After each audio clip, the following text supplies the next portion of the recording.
Friends, last week free flight இருந்த குஞ்சுகளெல்லாம் பிடிச்சி நம்ம அடைச்சாச்சு. இப்போ வந்து பார்த்திங்கன்னா ஃப்ரீ ஃப்ளைட்டில் இருக்கிற பேரண்ட்ஸ் எல்லாமே அதனுடைய நெஸ்ட்டில் குஞ்சுகள் பறிச்சிருந்தது. அதுங்களுக்கு ரிங் போட்டு விட்ருவோம். இந்த 2 சிக்கு வந்து பார்த்திங்கன்னா ரிங் போடும்போது மிஸ் ஆயிடுச்சுங்க. உள்ளே மறைஞ்சிருந்துருக்குது. நெஸ்ட் பாக்ஸ் பாருங்கள் எந்த அளவுக்கு கூடு கட்டிக்குன்னு ஃபைனலாக காமிக்கிறேன். உங்களுக்கே தெரியும் மறைஞ்சிருச்சு. இப்போது என்ன சத்தம் வருதுன்னு சொல்லி உள்ளே போய் பார்க்கும்போது தெரியுது இந்த 2 குஞ்சுங்க உள்ளே இருந்ததுங்க. கொஞ்சம் பெருசாகிட்டதால இதுங்களுக்கு வந்து நம்ம க்ளோஸ்டு ரிங்கு போட முடியாது, கட்ரிங் தான் போடணும். அதனால் பாருங்கள் இது 2 கட்ரிங் போட்டுடலாம். இப்போ ரிங் போடுற பேர்டு வந்து பார்த்திங்கன்னா வயலட்டில் வந்து யூவிங்குங்க.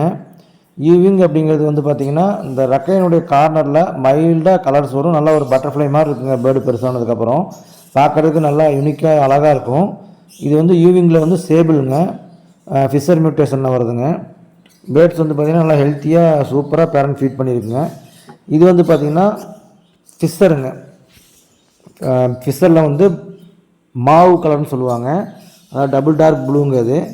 இது ஃபிஷர் மார்க்கிங்கு அந்த எல்லாமே பாருங்கள் நல்லா நீட்டாக இருக்கும். இதுவும் யூவிங் மார்க்கிங் தான் இருக்குங்க அந்த முன்னாடி செஸ்ட்டில் பார்த்தோம்னா. பட் ஆனால் அந்த அளவுக்கு வெளியே தெரியல. இதுக்கும் வந்து பார்த்திங்கன்னா க்ளோஸ் ரிங் போட முடியாது, அதனால் நம்ம கட்ரிங்கே போட்டுருவோம். மீதி 2 சிக்கு வந்து பார்த்திங்கன்னா ஆல்ரெடி ரிங் போட்டாச்சுங்க. அது 2 உள்ளே இருக்குது, மொத்தம் 4 சிக்குங்க. கட்ரிங் போட்டு நம்ம அழுத்தும் போது கொஞ்சம் பார்த்து கரெக்டாக அமுத்தணுங்க. இந்த மாதிரி குரோடு நம்ம யூஸ் பண்ணிக்கணும். காலைக்கு நசுக்கிட்டோம்னா அப்புறம் அவ்வளோதாங்க, ஊனம் தாங்க கடைசி வரைக்கும், ஒன்றுமே பண்ண முடியாது.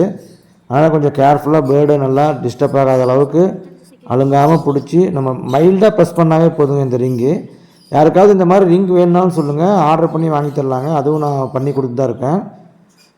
இம்போர்ட்டட் வேணுனாலும் சொல்லுங்கள், இல்லை வந்து லோக்கல் மேடு வேணுனாலும் சொல்லுங்கள், எப்படி வேணால் பண்ணிக்கலாம்.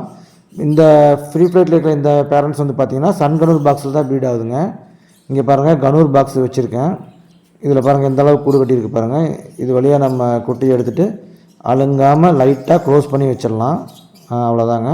பேரண்ட் வந்து பார்த்திங்கன்னா ஃப்ரண்ட் பெரிய ஓப்பன் வழியாக போகிறதுக்கு ஒரு ஹோல்ஸ் மாதிரி பண்ணி வச்சுருக்கு. அது வழியாக போய் குட்டியை ஃபீட் பண்ணிடும். இது வந்து பார்த்திங்கன்னா ஃபிஷருங்க, பர்ப்ளூ ஃபிஷர் பேரண்ட்டுக்குள்ளே குட்டிங்க. இதில் ஒரு மாஸ்க்கு வயலட் இருக்கும், அது வந்து பார்த்திங்கன்னா ஃபூஸ்டர் பேரண்ட் வேறு ஒரு பேரண்ட்டுக்கிட்டேருந்து எடுத்து உள்ளே வச்சதுங்க. இப்போ இந்த பர்ப்ளூவில் இப்போ எடுக்கிற கலர் பாருங்கள், ஒரு ராமர் ப்ளூ கலர், அதாவது ஒரு நல்ல ஒரு பிரில்லியண்ட்டான கலருங்க. இது வந்து பெருசாகும்போது பார்த்திங்கன்னா அவ்வளோ சூப்பராக இருக்கும். அந்த மூஞ்சில் இருக்கிற அந்த ஆரஞ்சு கலருக்கும் ஃபிஷர்னுடைய அந்த எஸ்கட்டிங் மார்க்குக்கும் அப்புறம் அந்த கலருக்கும் வந்து பார்த்திங்கன்னா அவ்வளோ சூப்பராக இருக்குங்க. மேக்ஸிமம் வந்து ப்ரீடராக நான்லாம் வந்து இந்த மாதிரி கலர்ஸ் இருக்கிற பர்ப்ளூஸை என்றைக்குமே சேல் பண்ணவே மாட்டேங்க. நானே வந்து ரிட்டர்ன் பண்ணிடுவேங்க, பண்ணி ப்ரீடிங்காக செட் பண்ணிடுவேங்க. இந்த பேரண்டில் சில சமயங்களில் இந்த மாதிரி கலர்ஸ் வரும், ஒரு 5 கிளச்சுக்கு ஒரு முறை அந்த மாதிரி கலர்ஸ் வரும். இப்போ பாருங்கள் 2 குட்டி வந்திருக்கு, மேல் ஃபீமேலாக தான் இருக்குது 2மே. அது இல்லாமல் வந்து பார்த்திங்கன்னா ஒய்லட் ஒன்று வந்திருக்கு.